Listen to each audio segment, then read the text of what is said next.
good morning, everybody. Thank you very much for joining today's session, which is part of the Reframing Adoption conference series, which ExChange are running over the next month or two. We're really pleased this morning to be joined by Heidi Cleaver and Wendy Rose, who will be taking today's session. Heidi is an emeritus professor at Royal Holloway College, and Wendy was previously a senior civil servant in the Department of Health with a policy remit around children's services. Today's session, I'll let them introduce you to. The session will be recorded. It will be just the presentation element of the session. It won't be the group discussions, and hopefully you all had a pop-up message to say that the session is being recorded. The session is due to run from 11:30 till 1 o'clock. We're hoping it's going to be a lively and interactive session. There's points within the session where you can ask questions, and also there'll be breakout room discussions as well. So I'll hand over to Heidi and Wendy. Okay, off you go, Wendy. Bore da. Heidi and I are delighted to be contributing to the Reframing Adoption Conference. And we were asked by Quorum BAF to look at reviews of children living with foster carers, adopters, and special guardians who had been seriously injured or died, and who were subsequently the subject of a safeguarding review. The study is particularly important because these are children in trust to the state. Local authorities have the responsibility for placing these children with families and for ensuring their well-being and safety. A study of the safety of this group of children had not been carried out before. The findings are in two publications, which you can see on your screen. The Good Practice Guide identifies the recurring themes that have posed challenges for adoption, fostering, and kinship services, and a short companion guide to reflective practice, which summarizes the research findings and is designed to act as an aide-memoire for practitioners and their managers. The focus of our first presentation is the key themes identified from the case reviews, while the second explores the challenges for practitioners and managers. The study drew on safeguarding reviews published between 2007 and 2019, and we want to start by noting the context in which children were being looked after at the time. There has been a steady and continuing rise year on year in the number of children being looked after. By March the 31st, 2022, there were over 82,000 children looked after in England and over 7,000 in Wales. 70% of these were living in foster care. And poverty has exacerbated this increase. According to a recent study by the University of Liverpool, since 2015, an additional 10,000 children in England have entered care due to child poverty. Another major issue has been the UK government austerity policies, which were introduced from 2010, which has required major cuts in public welfare services, resulting in a shortfall in local authority children's services funding, estimated to be several billion pounds. And at the same time, local authorities have been experiencing difficulty in recruiting and retaining social workers. Many local authorities employ practically a third of their children's social work staff from agencies, which in turn increases the financial burden on the local authorities. And another factor in the context is the COVID-19 pandemic, which made the challenging environment even harder and more complex. and social workers have had to adapt their normal practices to working with children and families with little or no face-to-face contact. And in the meantime, demand for care places has increased while the number of prospective foster carers has decreased. These contextual issues, taken together, have rendered looked after children ever more vulnerable. As you will see, 52 safeguarding reviews met the study criteria. These are obviously very small numbers compared with the total numbers of children looked after. And whilst we can be assured that most children living with foster carers, adopters, and special guardians are being cared for safely, we cannot be complacent. Sadly, for some children, this is not always the case. The safeguarding reviews in this study can be seen as the tip of a small iceberg that cannot be ignored. The reviews for this study were accessed through the NSPCC repository and local safeguarding boards, but we know we are likely to have missed a few. The safeguarding reviews varied enormously in the methods used to conduct the reviews and also in their format, content, and presentation. Full factual information could not always be found in the reviews, such as the name of the local authority, or the child's sex, age, ethnicity, or disability. Sometimes this was for good reasons. For example, maintaining anonymity to protect vulnerable family members in small communities. But this limits their value in promoting wider learning and for use in research. However, we found the reviews provided a rich vein of information for analysis, and the emerging themes and issues were clearly identifiable. So who were the carers of the children at the time of their death or serious harm? Unsurprisingly, 3/4 of carers were foster carers, as they are the main providers of care. 7 cases involved adopters, that is 13%, and 12% involved special guardians, which at the time was an option for permanents that had been introduced more recently. We were examining case reviews that reported between 2007 and 2019.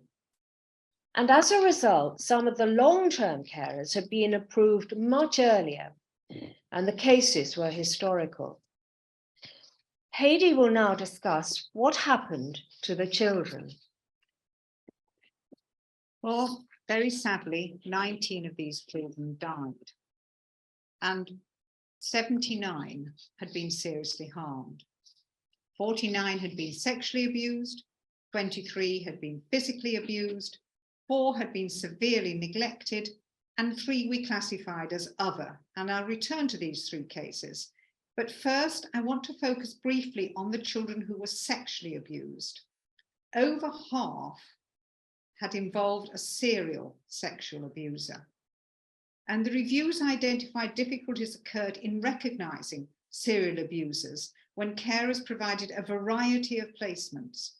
Changes in the behavior of a particular child may not be identified as significant or linked to their term in respite or short-term care. So returning to the other cases, I'll just describe these 3 cases. The first was a 13-year-old, very disturbed girl whose parents had asked for her to be taken into care. A week into the foster placement, she, along with another similarly aged girl, stabbed and killed a very vulnerable woman. The second was a 15-year-old boy with special educational needs who sexually abused 2 younger boys in the same foster home. what surprised Wendy and myself was the fact that all 3 boys placed in this foster home had a history of inappropriate sexual activity, but they were placed together. The last was a 13-year-old boy who stabbed his foster mother to death. These 3 cases illustrate how damaged and disturbed these children are. They carry the burden of their early experiences into any placement. And research by Montevalli and Smith, carried out in 2021, highlighted the possible long-term consequences of childhood abuse. This study showed 1/3 of adult users of psychiatric services were found to have been abused as children. So who are these 98 children? 19 of them died, and age was a factor in child fatalities, but not their sex. Young children tended to die from fatal physical abuse or very severe neglect, and very sadly, teenagers tended to kill themselves.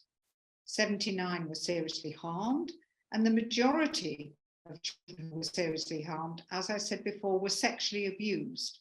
And of these, nearly 3/4 were less than 10 years old. These were young children. They were pre-pubescent children. 62% were girls.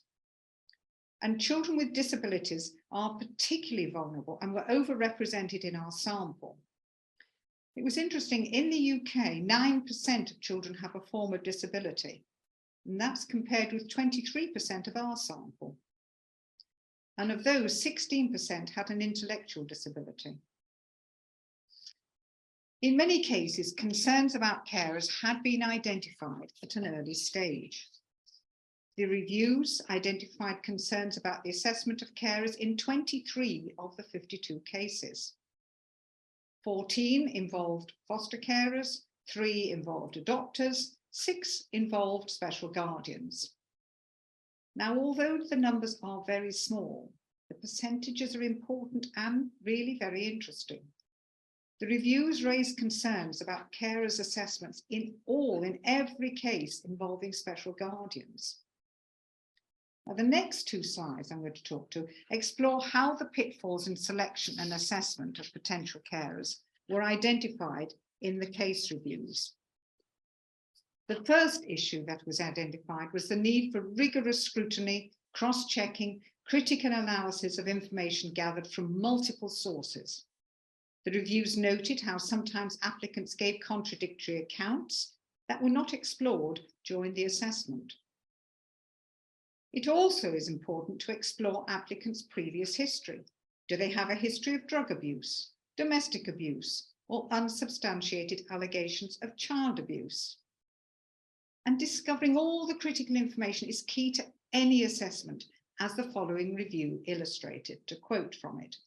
The assessment of M and F as of adoptive parents was flawed, and at the very least should have been suspended in the view of the following factors. A, the inappropriateness of embarking on an adoption application at a time of major life change. The couple had never lived together full-time.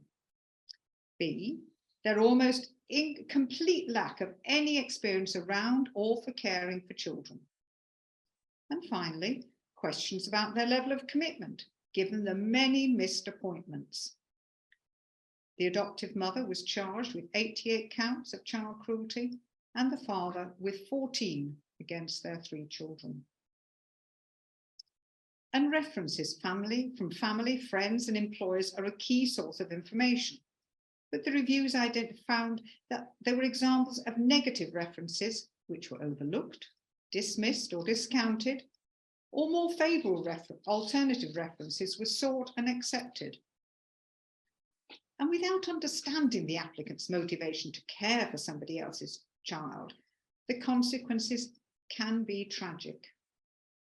And in all aspects of an assessment, it is essential to keep a safeguarding focus during the assessment. A further trigger which requires attention was that of professional unease. A number of the reviews identified that there had been early concerns and professional unease about the applicants. Unease resulted, for example, from hostility or more subtle, inappropriate behaviour, or a sort of certain resistance. Fear of discrimination can be an issue when carers come from a different background. One review noted the powerful impact that fear of being accused of discrimination in relation to race or disability can have on judgments and interventions. And reviews also noted that having known and worked with long-standing carers must not curtail the assessment process. It's vital to remain objective. And the role of fostering and adoption and scrutinising the assessment was found to be a key element to balanced decision-making. And it's important to ensure a thorough assessment when a child changes status or transfers to a different provider or moves to another area. As mentioned earlier, concerns over the assessment of potential guardians had been identified in every case. 3 issues are particularly relevant. Firstly, a presumption that in all cases, in every case, a child is best cared for within the family. An over-reliance on information supplied by the potential special guardians. And the third was that assessments of carers well known to professionals were subject to less scrutiny. And the case of Bonnie provides us with an example. So let me tell you Bonnie's story. When Bonnie was born, she was subject to a child protection plan and at 3 months placed in the care of her maternal grandmother under a voluntary care order. Following care proceedings, the local authority sought a special guardianship order, naming Bonnie's maternal grandmother as the potential guardian. The assessment wasn't easy, and discussions between professional colleagues identified comparative risks and resilience factors. These included Bonnie's grandfather, who had a series of unproven allegations of sexual abuse made against him. However, he'd not lived in the home for 12 years, and the grandmother, to quote, had full understanding that the grandfather should have no contact. One practitioner recalled, this was not a simple assessment. There were many complex components. The grandmother was fully cooperative and seen as compliant and trustworthy, so the conclusion of the professionals involved was that there was just enough evidence to tip the balance in favour of grandmother taking care of Bonnie. The special guardianship order had stringent requirements for support and monitoring. Although having assured children's social care that she would not allow her husband to return to the household, the grandmother accepted Bonnie's grandfather back to live with them. Bonnie was 2 years old when found to have been sexually abused by her grandfather. And the review concluded, it is apparent that the CAFCAS independent guardian and social worker A, and perhaps the court, work to the presumption that a child's best interest is generally to be cared for within their natural family, with the assessment appearing to seek evidence supporting permanency with the grandmother, rather than making any comparison with alternative options. So once the assessment's been completed and the reviews identified a number of issues that supported a good match between the child and the family. Social workers and carers need to understand the long-term impact of child abuse and neglect and the effects of possible changes, placement changes for the child. Frequent moves, multiple losses, experiences of rejection during childhood, and the lack of an attachment figure will have a devastating impact on a child. And one review highlighted the shockingly high numbers of disruptions that children may experience. To quote, over a 14-year period, A and S were moved from one foster family to another, becoming increasingly unsettled and disturbed. A had moved backwards and forwards between placements 77 times in his 16 years of life, and S had moved 96 times in his 14 years of life. The boys suffered physical and sexual abuse while in foster care. Adequate preparation and training for carers is important, but equally important is to ensure that the child is properly prepared and supported during the forthcoming move. The adoption barometer, published last year, found 20% of adopters did not feel their child had been well prepared for the move to their family. It's also important to investigate how the introduction of a new child can affect other children in the household. And the following is an example from a review of a 9-year-old girl with kidney problems that needed ongoing treatment. She was adopted into a household that included 3 older adopted boys.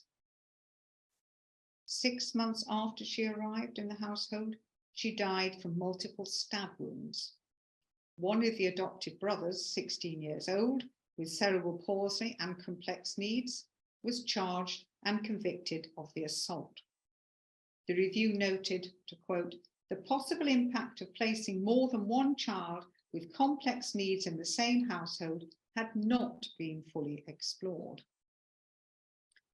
When matching a child with a potential family, it's important to identify the necessary skills, qualities, and experience of carers and their support needs. Carers must have all the available information about the child and be provided with the support that they may need. Local authorities have a duty to support and review a child's safety and well-being, however difficulties can arise as a result of a carousel of social workers, high turnover of staff, and a lack of time and resources. And the lack of time and resources was graphically illustrated in the review of a 10-year-old girl who'd been sexually abused by the foster carer's adopted son. During the review process, the girl very bravely gave evidence to the review. She said that she may have told a professional if she had had a better relationship with one, someone who had time, was really listening and being genuine. She thought professionals were rushed and that they never asked questions more than once. And when referrals are seen in isolation, it's important to identify any pattern of it's impossible to identify any pattern of inappropriate care, and opportunities to intervene can be missed. All records should include a chronology of significant events and interventions regarding a family. And if one doesn't listen to or hear a child's views or wishes, it's really difficult to ensure their safety. And this was illustrated in the case of a boy accommodated age 8, who had 15 placements in his first 3 years in care. A period of stability followed when he lived in a small independent sector children's home. The review noted, with the assistance from the children's rights section, he successfully resisted earlier attempts to move him to foster placements nearer his family. When he was almost 15, still clearly against his better judgments and his expressed wishes, he was moved to a foster family with the intention that this would provide him with a good experience of family life up to the age of 18. Sadly, he took an overdose and died in foster care. And children with disabilities need additional help to get their views heard. Non-verbal children may need to use alternative and augmented communication technology. And other available support was rarely secured, for example, independent visitors or mentors. None of the reviews included in our study discussed the possibility of an independent visitor, and in only one case was this absent noted. But then it's hardly surprising because only 3% of looked after children are recorded as having an independent visitor. Being able to understand what children are experiencing depends on being able to observe and talk to them. The reviews identified how carers could erect barriers to prevent this, such as homeschooling. It was surprising to us that local authorities have no formal powers or duty to monitor home education, and parents don't have to register a child that they are educating. Professionals must also seek to understand why children are absent from school or why other appointments, such as with dentists or doctors, are missed.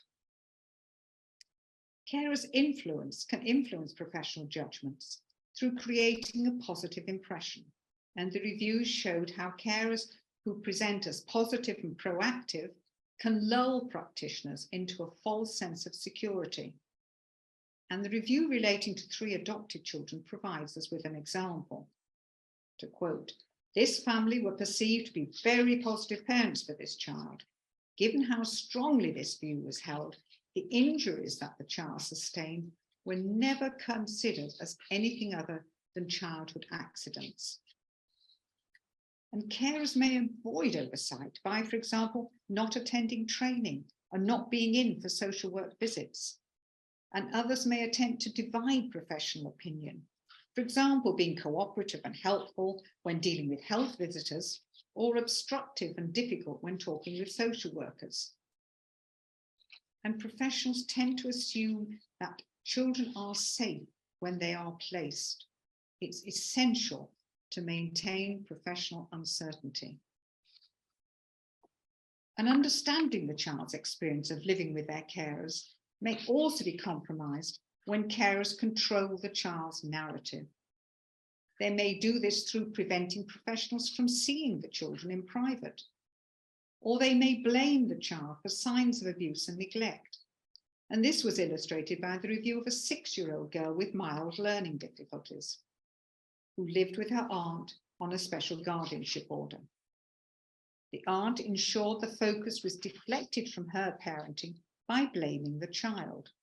Cuts, burns, and bruises were explained as incidents of self-harming. The review noted that this had been accepted by practitioners. To quote, "The issue of child J's potential self-harming behaviour was not questioned, and more thought should have been given to either reflecting on the likelihood of this level of self-harm in a 6-year-old girl, and therefore concern about her well-being." Carers could also fabricate or induce illnesses in a child, and others may try to influence children through bribes, fear, or by ensuring children do not trust the professionals in their lives. These children are everybody's responsibility.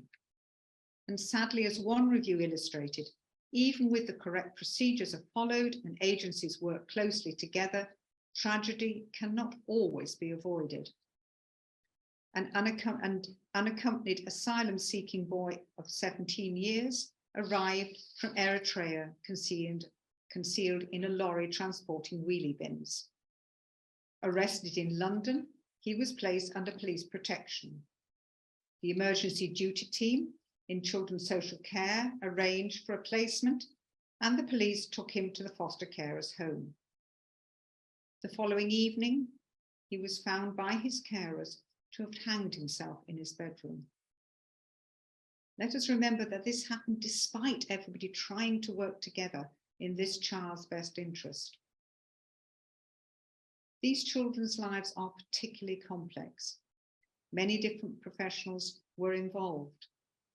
A review relating to a male foster carer who had sexually abused 6 children in his care illustrates this.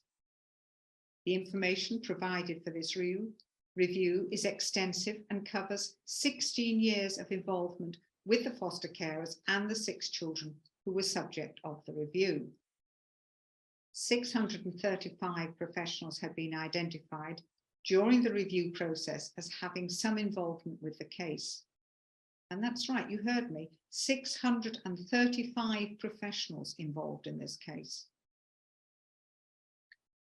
Other barriers to a shared response include no lead professional or coordinator, and this is particularly important for children with severe disabilities, where a great number of professionals are involved in their lives.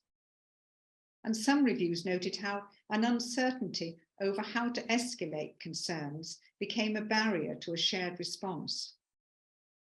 And a further barrier can be a lack of formal processes for information sharing between key professionals in the child's life, such as teachers, social workers, and health visitors. and a focus on one's own professional specialism. And when children move from one local authority to another, information about key issues may not always be passed on. So that's our last slide on the main findings from our research. Wendy will now bring our presentation to its conclusion. So these 2 slides contain the key messages from our study, which I shall go through very quickly, and then there will be an opportunity for you to come back to us in the question and answer session. We found that, again, as you would expect, every child placed away from home needs to feel wanted and loved and safe and secure. And that keeping each child in mind and at the heart of all decisions is absolutely crucial, including the choice of their placement. In supporting and reviewing each child, it is essential to ensure their views and wishes are heard and acted upon. And it is essential to be building strong networks of well interconnected professionals around each child and their carers. Assessments need to be rigorous, have a safeguarding focus, and explore sensitive issues. And as you have heard, children often come from very complex backgrounds, and carers will need considerable support. Professional unease and uncertainty about carers should always be addressed. And we need to ensure that leadership is improved and supervision and support for professionals is provided through local authority investment. So thank you for listening, Diolch, and we are now happy to respond to any questions or comments you may have. I had a quick question or observation, I guess. It feels like the findings of this kind of study and like reviewing the reviews has come up with a lot of similar findings that we've heard kind of in the past as well. Are there recommendations as part of your work in terms of how to overcome the challenges and the findings? Yes, from our next presentation. In the next presentation, we have we published the findings in 2 parts, as Wendy said. The first is basically the research findings, and the second is a reflective practice where you will see we have produced we thought through the sorts of questions that practitioners might need to think about when they're doing their work if they come across these issues. Okay, yeah, that's helpful. I've signed up for that one too. So.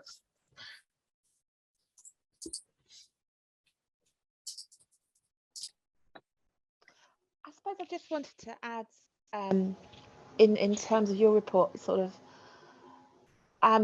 in terms of the weight of children's voices, I think when an adopted child voices concerns, there's less weight on it, and often it's seen as, oh, that child's experienced trauma, and it's their behaviour.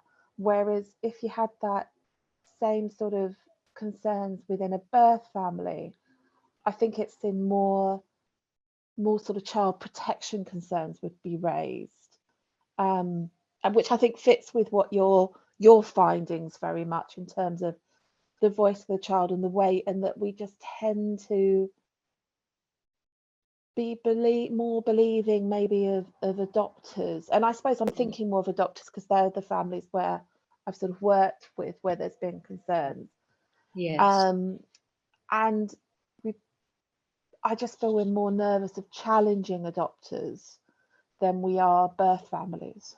I think you're absolutely right. And at the moment we're doing a study, a more in-depth study on a small group of these children that we've talked about today, which looks at children who've been sexually abused, and they're by their adoptive or foster families.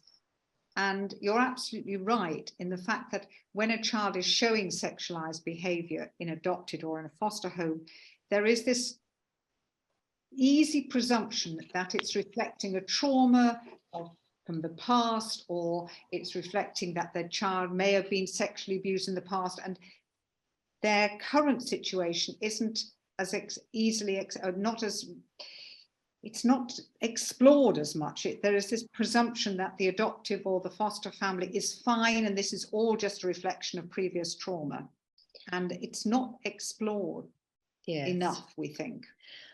I think that it came through to us very strongly, the importance of all the professionals who are concerned with supporting a family who are adopting, or a family who are fostering a child, that the reviews are carried out very carefully, and that there is this sense of being alert to what's happening, to understanding whether there are any patterns beginning to emerge that cause concern, and ensuring that everyone who has responsibility at that stage for the child is there to A, support the family, but B, to keep the child completely in mind and ensure that everything is well recorded, and that it's then possible to, as I say, review in a way that ensures that everyone is satisfied that everything is happening in the child's best interest,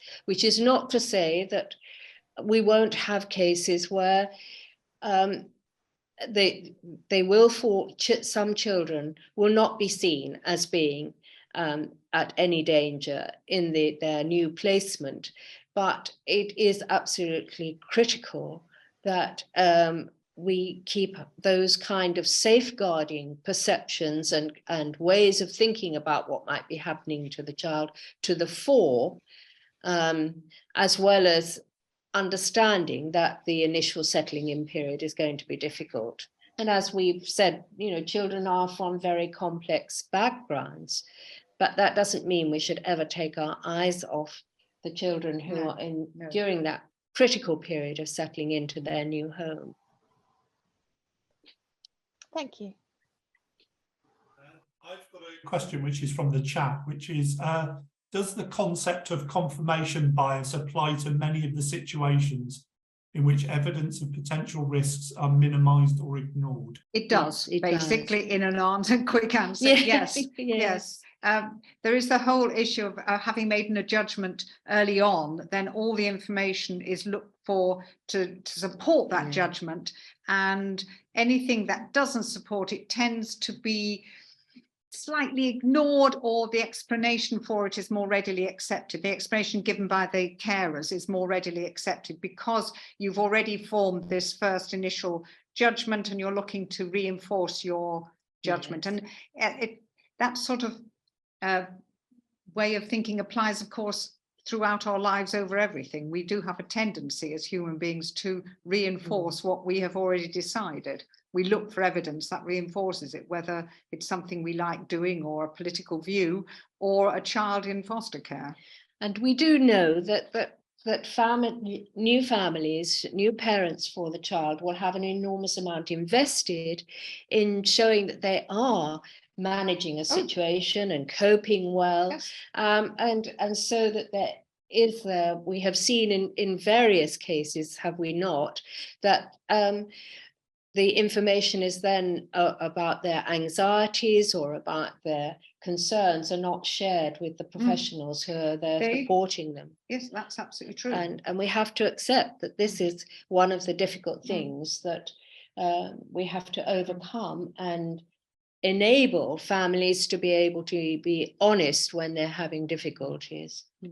Yes, absolutely. That they won't get criticised because they're coming because they have difficulties. Yeah.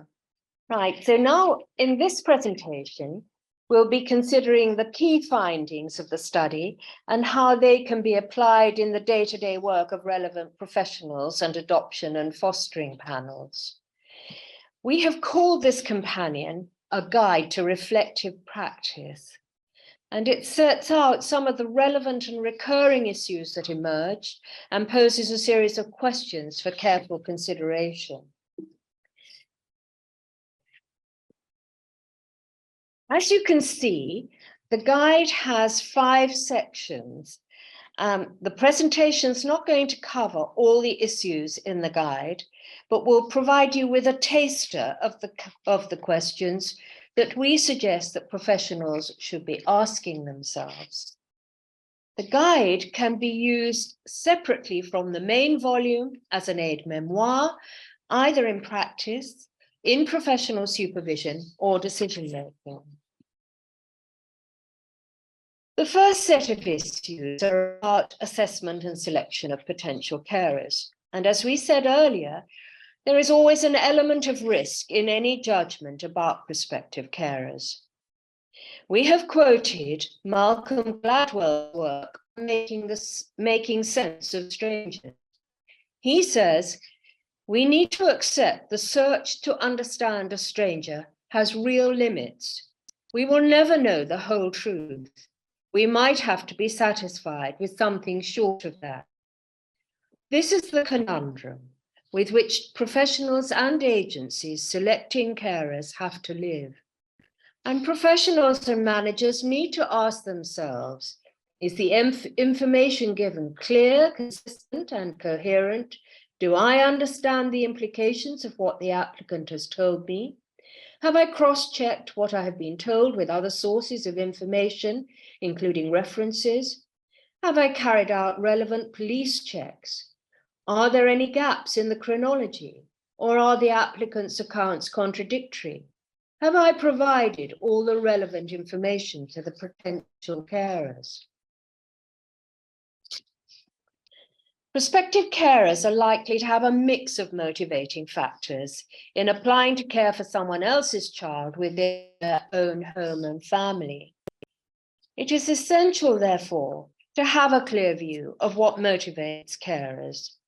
The reviews identified a few cases where financial pressures or the prospect of financial gain were key elements motivating the carers.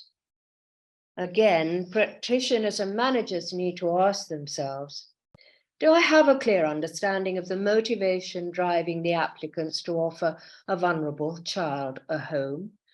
Have I had time to talk to each applicant on their own? Am I satisfied that financial gain is not the predominant motive? An assessment may need to explore with prospective carers any number of complex and sensitive areas to assess how they may have an impact on a placement and an applicant's ability to parent a child, such as ethnicity and culture, religion, sexual orientation, disability, and physical and mental health. To undertake the important tasks effectively, skilled and professional staff need expert supervision and to be given time for analysis and reflection. And questions for professionals to ask themselves include, have I considered all the potentially sensitive issues? Have I sufficient information about attitudes and beliefs and their impact on the child? Am I aware of my own prejudices and how these may affect my judgment? Am I fearful of being seen to be discriminatory? If so, is this holding me back from probing further? Do I need to seek supervision and additional time for reflection? As a manager, am I providing sufficient training to empower my staff to explore sensitive issues with prospective carers? Fostering and adoption panels have a crucial role to play in the recommendation of carers' suitability and the placement of children. But more than one review commented negatively on the performance of panels and identified insufficient detailed scrutiny and challenge as a key theme. Some reviews highlighted an over-reliance by panel members on information provided by applicants and a disproportionate slant to their approval. Questions for panel members to ask themselves, therefore, include, am I satisfied that information has been triangulated and verified? Has the panel applied sufficient scrutiny to the application and the assessment? Am I satisfied about the potential carer's motivation? Does the report to the panel assure me of the carer's commitment to meet training, support and development standards? And Heidi will now take us into looking at the children's welfare and safety and nurture.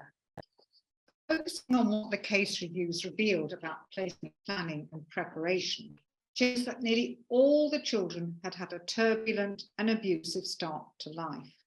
Removing a child and placing them elsewhere does not guarantee stability and a caring and safe environment. Identifying the most appropriate placement for a child who's been abused and neglected is a challenge. It depends on skillful and comprehensive assessment of the child and prospective household. For example, to survive the abuse, children may have developed coping strategies that may have unwelcome consequences for other children and adults within the household. The reviews noted that placements were often unplanned, made in undue haste, or relied simply on what placement was available. This lack of planning can result in children not understanding why they must leave their present home, resulting in further feelings of rejection and self-blame. So the questions that managers and practitioners need to ask themselves include: have I heard and taken into account the child's wishes and feelings? Have I all the information about the child? Am I fully informed about the prospective carers and others in the household? Will this placement meet the child's needs? Have I made a comprehensive placement plan? Are placement introductions child-focused and evaluated? Is this child adequately prepared for the forthcoming move? Are the arrangements made to accompany and support the child during this move? And does the child understand that moving is not their fault?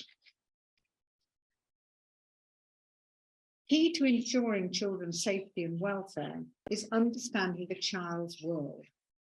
We heard in the first presentation of the numerous barriers exacerbated by government austerity policies to knowing what happens to children placed away from home and learning their wishes and feelings.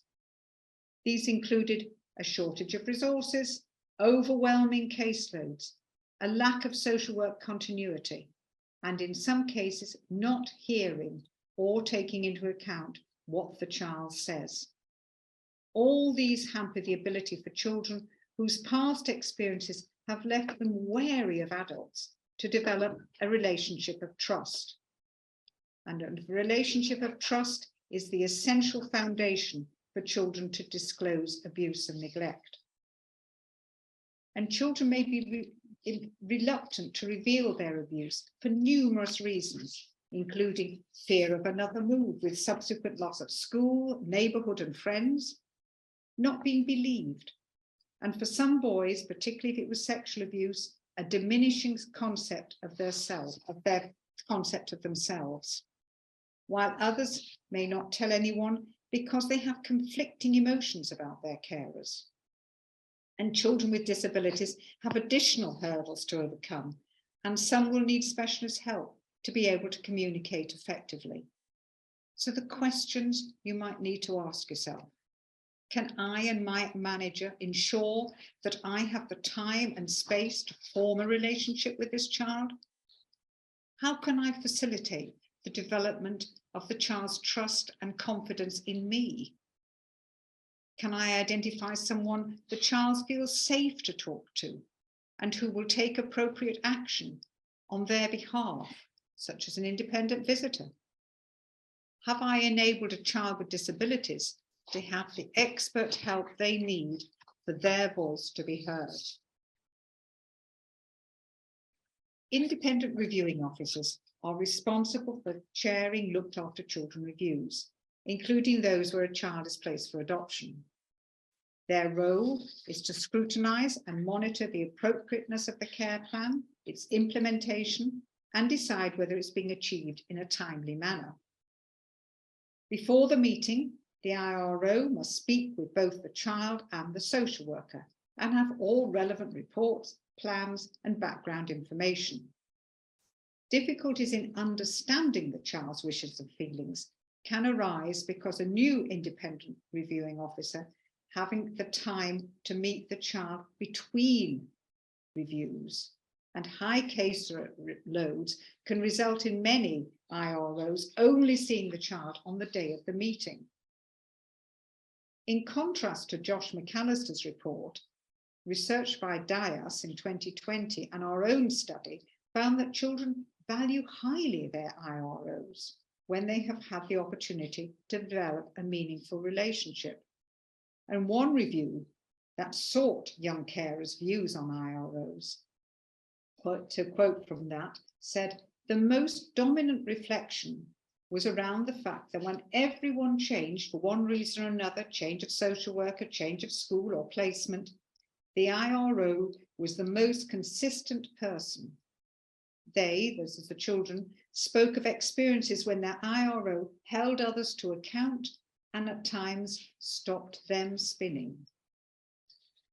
The case reviews identified instances where lack reviews and the role of the IRO had not been valued.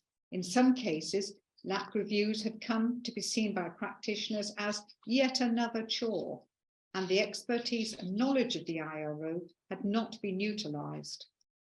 Consequently, any concerns about practice and decision-making or about a child had not been addressed. And so as an IRO, the questions to ask yourself are, have I all the information I need? Have I heard what the child has to say without the influence of their carers? Have I formed a clear view of what is important to the child before the lack review? Have the child's wishes and feelings been taken into account in decisions made at the lack review? Does the child need an independent advocate? Have the reasons for the decisions of the review been clearly explained to the child and to contributing professionals? And what action shall I take, and to whom shall I report if the child's well-being is not being given priority and consideration? Foster carers, special guardians and adopters will need support from the agencies placing children with them. Such support may include regular contact, encouragement and advice, services and training, practical help and additional finance, help with managing contact with birth families and securing for some short breaks. Carers may also need to access additional support from universal and specialist services to meet the particular needs of the children. The degree of support available to carers depends on the legal status of the child. For these reasons, managers and practitioners should ask themselves, have I developed a comprehensive support plan agreed with carers, taking into account both carers and child's needs? Is there an adequate level of financial support in the plan? Have all relevant agencies been informed of the child's change of status? Have I sufficient knowledge of the family history, and am I able to provide the support they need? Are the carers really coping or just reluctant to ask for help? Have the carers engaged with available training and support, and do they need any assistance to do so? Is there an assumption that the child is thriving? Have all incidents of injuries been recorded and explored? Our study would suggest that in the majority of cases, children who live with foster carers, special guardians, and adopters are safe and well cared for. After all, we only identified 52 relevant case studies over a 12-year period. However, research by Nina Bihal would suggest that the number of children who are not well cared for may be largely unknown. Her study found a third of foster carers reported experiencing one or more allegation of abuse. Of these, 26%, a quarter, were confirmed, and 30% were deemed to be unfounded. But, and this is a big but, 44% of the allegations remained unsubstantiated due to a lack of evidence. It must be remembered that many children who have been separated from their birth families will have complex and profound developmental and psychological difficulties, and any safeguarding concerns should never be dismissed. As we discussed in our earlier presentation, some carers try numerous ways to deflect professional scrutiny. They may appear positive, proactive, and cooperative, but not follow the advice given. Others may act aggressively and intimidate professionals. They may cancel visits, not enable the child to be seen alone, blame the child for their behaviour or injuries, or bribe and intimidate the children they are caring for. So the questions you might need to ask yourself: am I assuming that because the children have been placed, they are safe? Am I being duped into a false sense of security? Do I feel intimidated or badgered by the carers? Am I reluctant to challenge them? Have I discussed my concerns with my manager and other agencies working with the child? Have I recently seen the child without the carers present? Are they likely to trust me enough to reveal any abuse or neglect? Many of the reviews identify the complexity of the cases and the range and number of different professionals who were involved. This is the context that exists in some cases as agencies and practitioners attempt to carry out their duty to work together to safeguard and promote the welfare of children. When there is a range of professionals working with a family, it can lead to the presumption that the concerns about a child are someone else's responsibility. Despite the numerous guidance and interagency protocols on information sharing, the reviews identified yet again that there remained a misunderstanding of what and when information can and should be shared. So the questions to ask: do I know which professionals are working with the family? Do I know the formal processes for sharing and recording information? Do I have regular communication with the relevant professionals?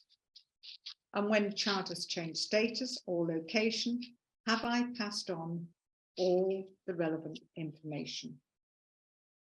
So this was just a taster from our guide on reflective practice.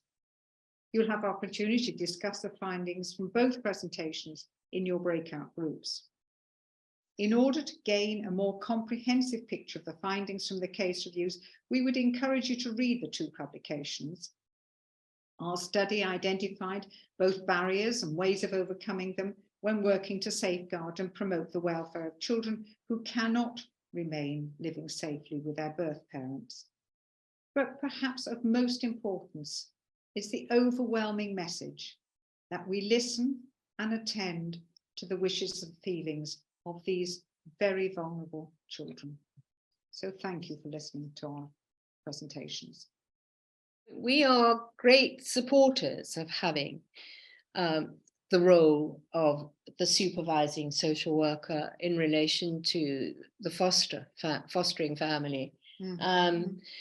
There has been the debate about whether it should be combined, subsumed into the children's social worker role. And I think that the studies that have been done have been quite compelling about the value that they have. And I don't know whether others would agree with that, but certainly we can see it as being something very important for them to be doing, as you described, Martin. I work as social worker in an adoption support team, and what I've only just started kind of January time, and what I've really noticed is there doesn't seem to be any kind of like strict guidelines around us making sure that we see the child, making sure that we speak with the children kind of away from the adopters. Sometimes the assessments that we do just have the adopters' views plus their interpretation of the child's views. I guess it's probably more of an observation rather than a question, because I don't know whether that's going to change anytime soon. But I just feel like there should be more emphasis on safeguarding within adoption support, and I don't think there is currently. I think there's a priority around, or a focus around, putting therapy in place for families and implementing support plans for adopters to meet with a social worker to discuss any difficulties. But yeah, there's some families where I've never actually seen the children, and it feels quite uncomfortable. And in particular, since things have become more kind of online, I think there's an emphasis on doing like Teams calls and video calls and phone calls rather than like in-person visits, which I really don't like. So I do more home visits, but it doesn't mean that I see the children. So I think just in response to like the importance of getting the child's views and your findings around that and the risks around not doing, potentially guidelines need to be maybe just implemented in some way. Yeah, I think that's really, really interesting comment. I mean, I find it fairly shocking that there is no presumption that you will see the child and talk to the child alone. I think that's really quite worrying.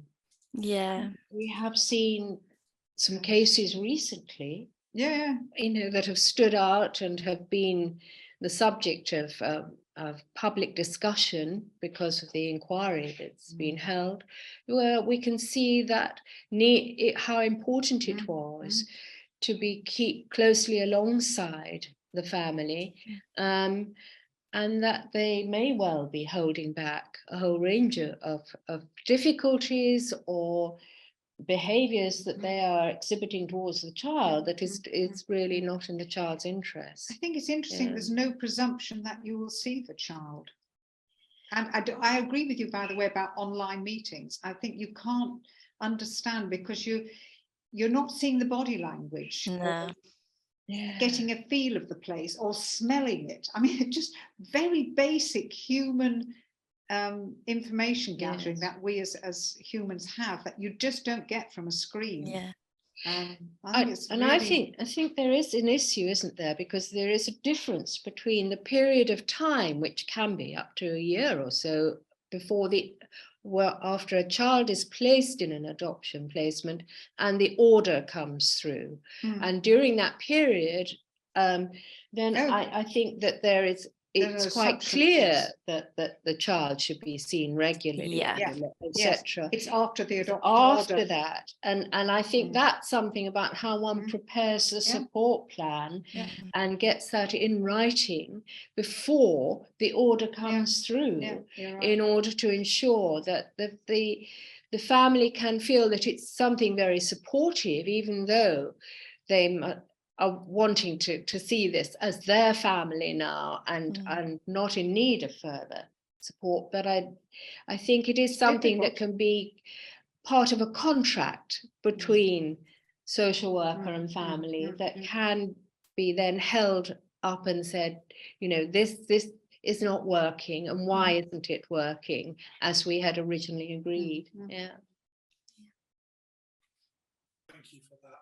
Becca Jones, you've had your hand up for a little while. Do you want to come in? Somebody here. Yeah. Hi. Hello.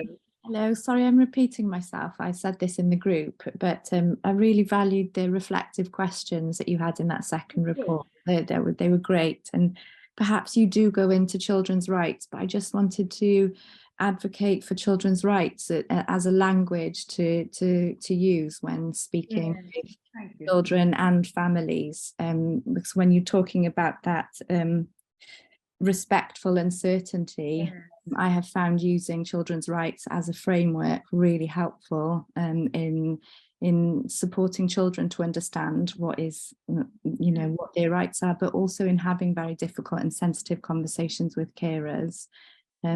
And that the Children's Commissioner for Wales has a free and confidential investigations and advice line. So things like that are available, as well as good supervision.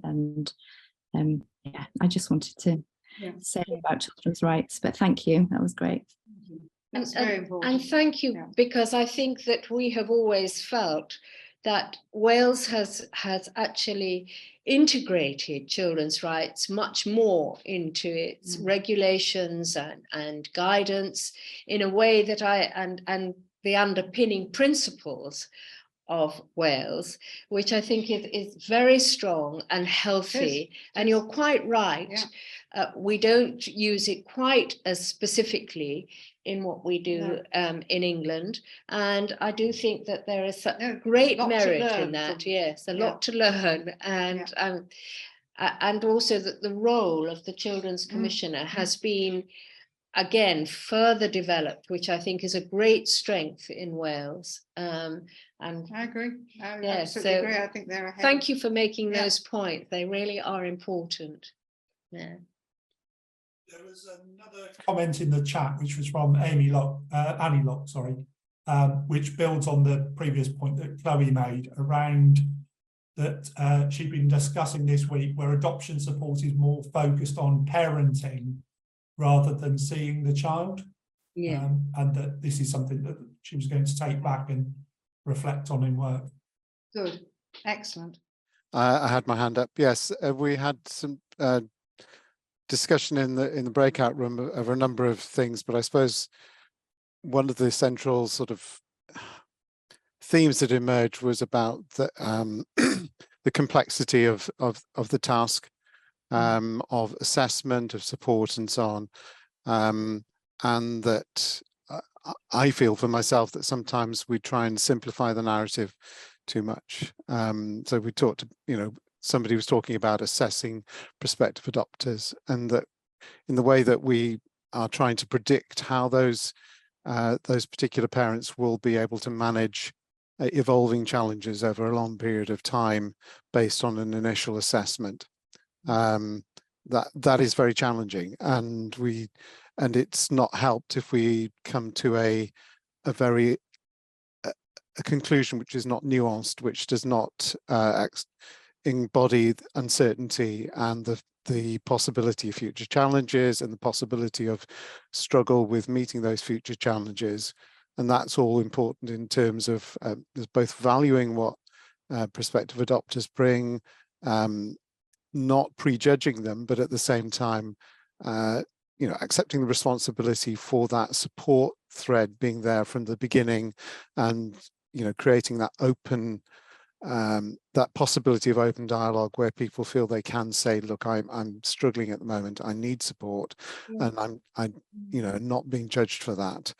And I suppose linked with that this sort of accepting that is a complex narrative, it's not a black and white issue, there are shades of grey, may help to avoid that sort of groupthink which can come from that, this confirmation bias and the sort of the single narrative which says this is the view which we all accept, and everything which conforms with that is what we pay attention to, and anything which doesn't conform with that accepted view is something which tends to be dismissed.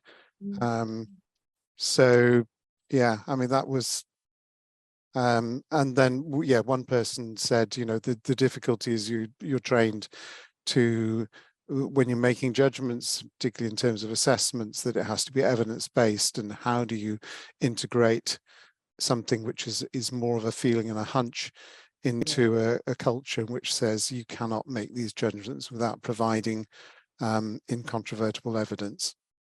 I think that's very interesting. The dismissing of feelings of unease, or just a sort of a feeling of unease. I can't think of a better expression, where you really aren't very happy, but there's no real evidence about why it is that you have doubts about the potential adopter or foster carer.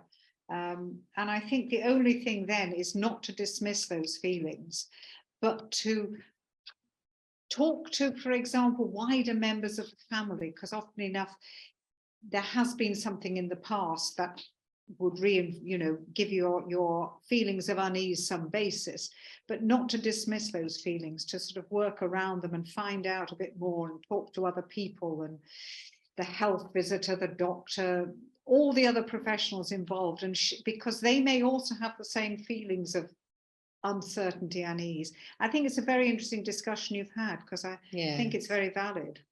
And there's also something about how you keep alongside the family during, if there is some unease, and being able to visit in the home, to be able to see exactly how things are working out. And sometimes there can be little clues, can't there? You know, the parent who's very tired and looking drawn, things not in place, maybe food not on the table when it was going to be, etc. These little things that make one think, is this part of a pattern where things are not working as well, and where the child isn't really settling, or they're not finding it easy as new adoptive parents, or adopting another child. And I think if the first adoption has gone well and been positive, then it's sometimes very hard to believe that there can be any difficulties with the second. And there often is. Yeah. There often is. Yeah. And I think more difficult, as we were talking about before, if the whole thing's on screen now, you just, I just think it's very difficult. And the professional unease is less likely to be felt on a screen with a person sitting there neatly clean and all the rest of it, and behaving as they feel that they ought to. Although, do you remember we had something that made us think again, was when we heard about a remote contact with a newly adoptive family, and it had been possible for the social worker, by not being physically present in the room, to actually see what the quality of the interaction had been with a very small child. A very small child, and she had been surprised that was a positive, so that it can be used, but you know, on the other hand, not being there, I think, is very difficult. Yeah. The other positive that came out from our previous talks with social workers and adoptives was that online chat with teenagers. The teenagers found it really, they were very comfortable with talking into their phone and being videoed, and that allowed the the social worker to have a private conversation with that teenager or that young lad or lass. And they felt that actually was a positive for it. So one can't actually say it's completely negative, because there were some positives. But you're right, the complexity of all this is huge. Yeah. Thank you for that. We have reached 1 o'clock, so we've reached our time for finishing up. I would just draw people's attention to, there are some links in the chat to some of the publications that Heidi and Wendy have spoken about, including a more recent publication which is about working with children who've been the subjects of domestic violence and abuse. I'd like to thank Heidi and Wendy for their presentation and for their time today. It's been fascinating, really interesting, and thanks also to everybody for attending and for taking part and contributing through questions and comments. Hope you enjoy the rest of your day, and thanks ever so much. Thank you. Thank you very much.